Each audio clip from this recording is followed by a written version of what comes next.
O corpo de tal modo nos inunda de desejos, paixões, temores, imaginações de toda a sorte. Enfim, uma infinidade de bagatelas que por seu intermédio não recebemos, na verdade, nenhum pensamento sensato. Não, nem sequer um.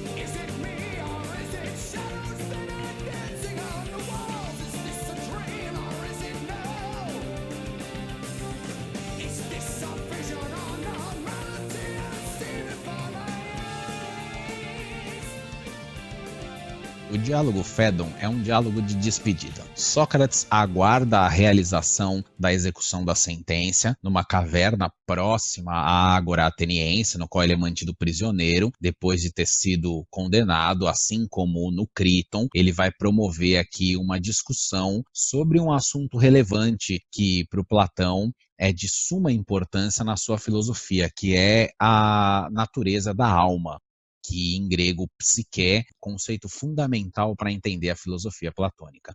Os interlocutores de Sócrates no Fédon são o próprio Fédon e o Críton, que também aparece no diálogo Críton, e os jovens discípulos Símias e Cebes, que são os principais interlocutores neste diálogo. Como na defesa e no Críton, o tom é professoral. Sócrates está explicando e ensinando o caminho do conhecimento a seus discípulos. Diferente das tríades de diálogos que o Platão coloca o Sócrates como o debatedor entre os principais personagens da política ateniense com as suas opiniões contrárias à filosofia platônica, neste você não tem nem Fédon, nem Críton, nem Símias e Cebes contestando Sócrates no sentido de desbancá-lo, mas no sentido de aprofundar o seu conhecimento. E isso é muito importante de ser ressaltado. Diferentemente de outras situações, o Platão não vai contar com uma agressividade da sua filosofia explicativa e vai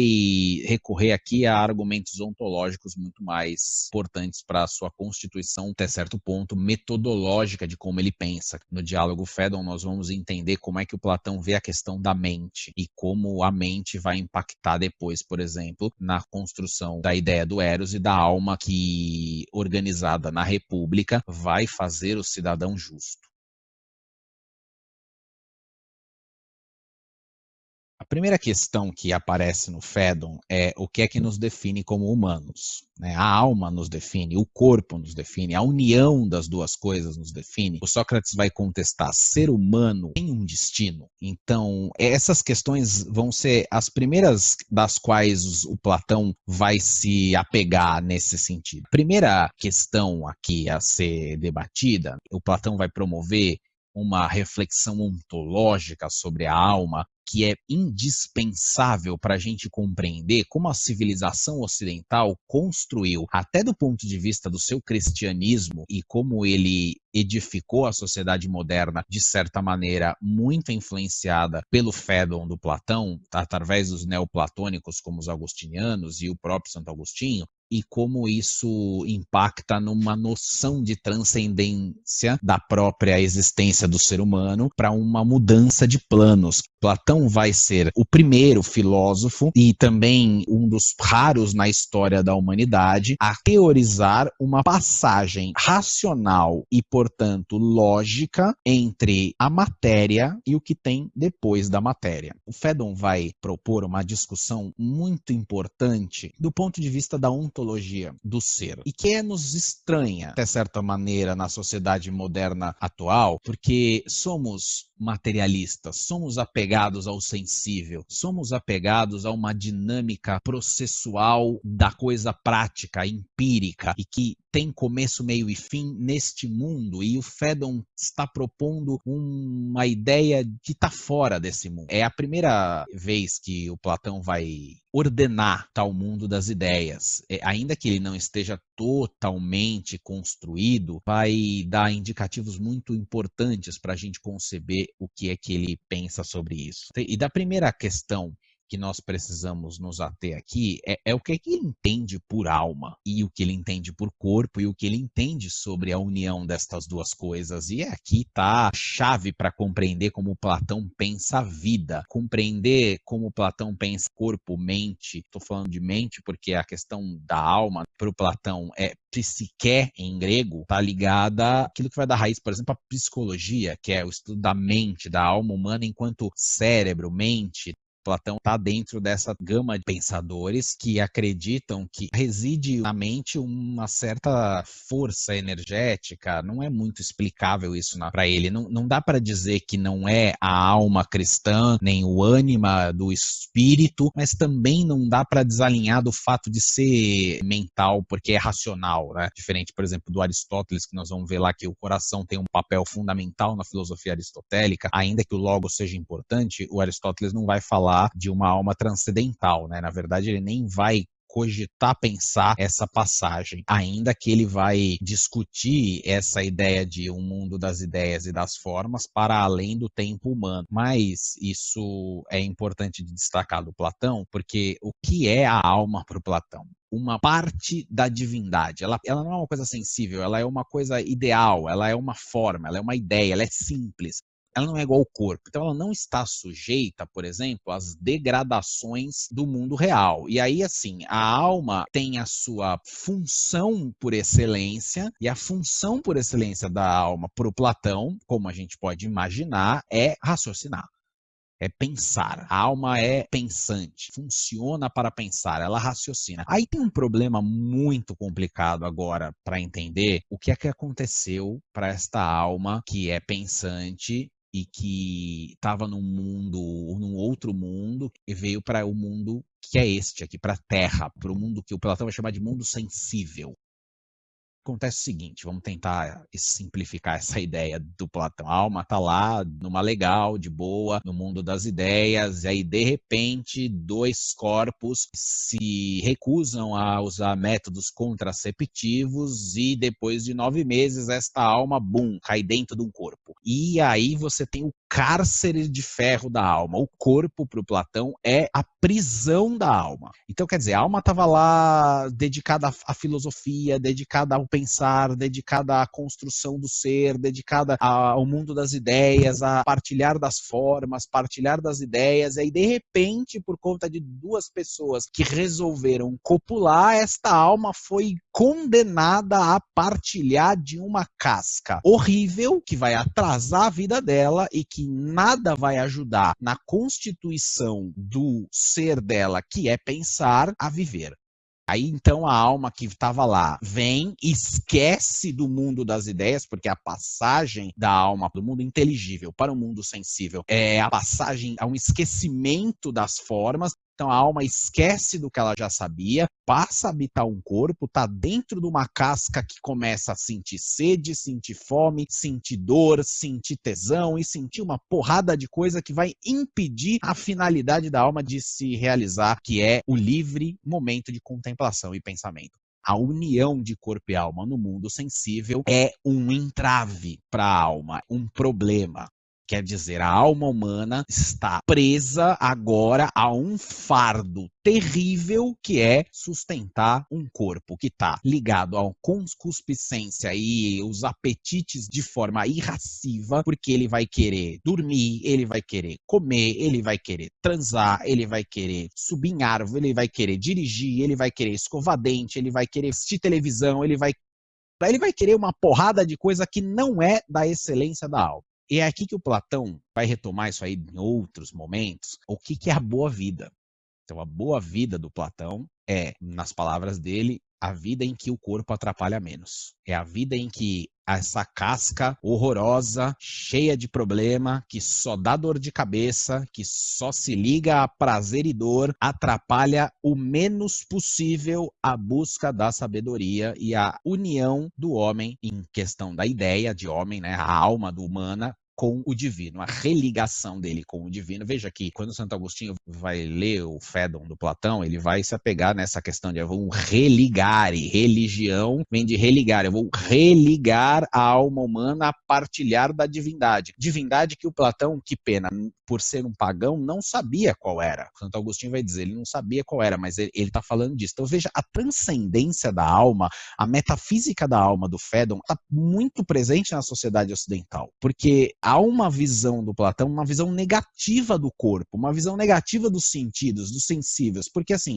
vamos lá que a alma estava lá partilhando do saber universal, das formas e da divindade. De repente ela está num corpo que acorda cedo, que vai trabalhar, que escova dente, que dirige, que se estressa no trânsito, que chega atrasado, que briga com pessoas. E assim, em todo esse momento não teve tempo de refletir e contemplar a sabedoria, mas está ali, que vai namorar e que briga com namorada e que briga com a família e que gosta de pessoas e que vai sair com os amigos e que toma uma cerveja e nada de fazer o que a alma. Então a alma tá ali, ó, escrava do corpo. Este é o grande problema do Platão. É quando a alma humana é escrava dos apetites do corpo. E por ser escrava dos apetites do corpo, ela não consegue realizar aquilo que ela está destinada pela força divina a realizar, que é encontrar a sabedoria, aumentar a sabedoria, promover conhecimento, entender as coisas. Por que ela não pode fazer isso? Porque ela tem que carregar o enfado do corpo, que é um pé no saco e não deixa ela fazer nada do que ela pretende fazer do ponto de vista da elevação da alma humana. Ela não consegue passar o conhecimento adiante porque ela está doente. Ela não pode passar o conhecimento adiante porque ela precisa transar. Ela não pode passar o conhecimento adiante porque ela tem que tomar café. Ela não pode passar o conhecimento adiante porque o corpo tem dores e prazeres que a todo momento atormentam a alma humana. Esta questão é fundamental para o Platão definir o que é o filósofo. O Símias e o Cebes vão contestar o Sócrates nesse sentido. Eles vão perguntar ao Sócrates o que é a morte, então. E aí o Sócrates vai responder com todas as letras, ela é um enigma. Como ele já disse lá na defesa dele aos seus juízes, a morte, assim, ela pode ser a total aniquilação do ser e um descanso eterno, ou ela pode ser a felicidade eterna na Ilha dos Bem-Aventurados e a danação eterna no Tártaro, depende de como você levou a sua vida. Mas, principalmente, para o filósofo, a morte é a libertação dessa casca horrível que atrasa a vida da alma. É um momento de celebração em que o filósofo vai pensar: meu Deus, eu estou livre deste corpo enfadonho, pé no saco, chato, que fica me atormentando. Sócrates mesmo vai dizer isso na defesa. Eu estou velho, dói as costas, dói a cabeça, dói o pescoço, eu não consigo correr, eu não consigo comer, ir ao banheiro é difícil, é tudo horrível, o corpo é horroroso. A velhice é uma coisa péssima. Esse bom é a juventude, mas a juventude passa tão rápido que também você vai no embalo. Então, assim, o bom mesmo é se libertar dessa casca.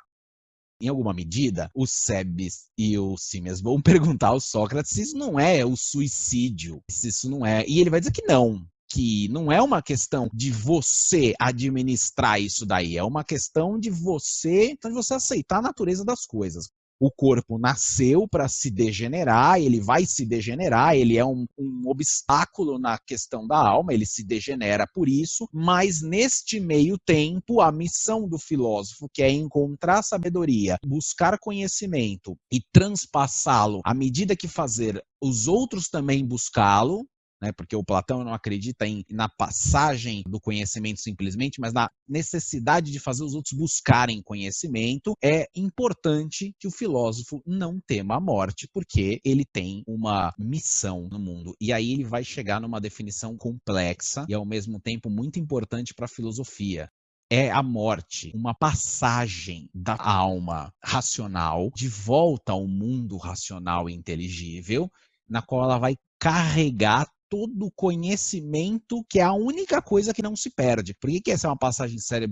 Platão vai dizer, né, nas palavras do Sócrates, que conhecimento é a única coisa que não podem tirar de você. Por exemplo, é uma das frases que nosso amigo Edmond Dantès ouve na prisão. Você vai me dar liberdade? Não, vou te dar uma coisa que não podem tirar de você. Conde de Monte Cristo, uma das ideias perspassadas pela filosofia platônica de que conhecimento ele abriga na alma humana de forma que você não pode nem esquecê-lo, nem negá-lo nesta existência, porque você vai se lembrar dele. Nós vamos ver isso aí na anamnese melhor.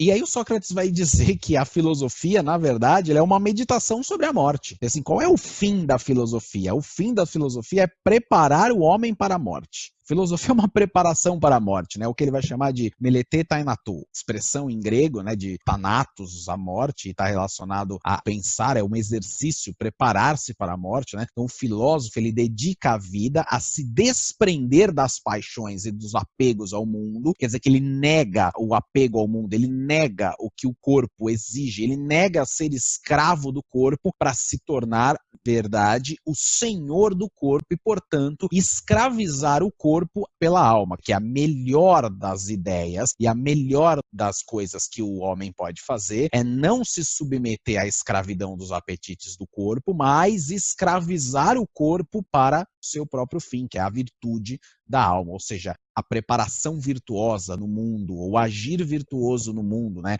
Claro que o Sócrates está aqui dando a lição dele, né, do filósofo, mas, por exemplo, na República nós vamos ver o Platão falando que a todas as pessoas precisam tomar seu lugar no mundo e fazer a sua virtude florescer e, portanto, ser vitoriosa. A questão, então, para o Platão é que a preparação para a morte, ela é mais aceitável do ponto de vista do filósofo, porque ele é o mais desapegado aos apetites mundanos que existem. De alguma maneira, o corpo vai atrapalhar o menos possível o homem livre. Quanto maior o teor de liberdade, maior é o teor de repressão sobre os apetites corpóreos. Nós vamos ver isso aí passar pela filosofia platônica política muitas vezes, porque eu preciso manter o meu corpo, que é um pé no saco e me obriga a ter prazeres e dores e correr atrás de situações que não são razoáveis, que contrariam a razão e que, portanto, traem a virtude da alma, mas mesmo assim eu tenho que lidar com ele. Quer dizer, em alguns momentos eu preciso alimentá-lo para ele não me encher o saco com fome. Eu preciso irrigá-lo para que ele não me enche o saco com sede. Eu preciso satisfazê-lo que ele não me enche o saco com tesão. E aí esse monte de outras pulsões da alma que vão atormentar a vida cotidiana precisam ser satisfeitas na sua justa medida, para que elas não sejam objetos de atrapalhar a vida do filósofo, a vida do ser humano como um todo. E aí vale um dizer muito importante que ele vai explorar melhor na República, mas assim é bom a gente pensar e já ficar de sobreaviso com essa questão. Também há dores e prazeres que eu preciso coibir e que a alma precisa impor soberania ao corpo, porque como não somos animais, alguns prazeres e algumas dores não podem ser sentidos. Este conhecimento, esta máxima que a filosofia vai trazer. O filósofo, por se desapegar disso, por criar um hábito de se desprender disso, ele tem menos necessidade de sofrer com as danações que o corpo pode trazer. Obrigado por assistir. Continuamos no próximo episódio. Qualquer dúvida, postem nos comentários. Até mais.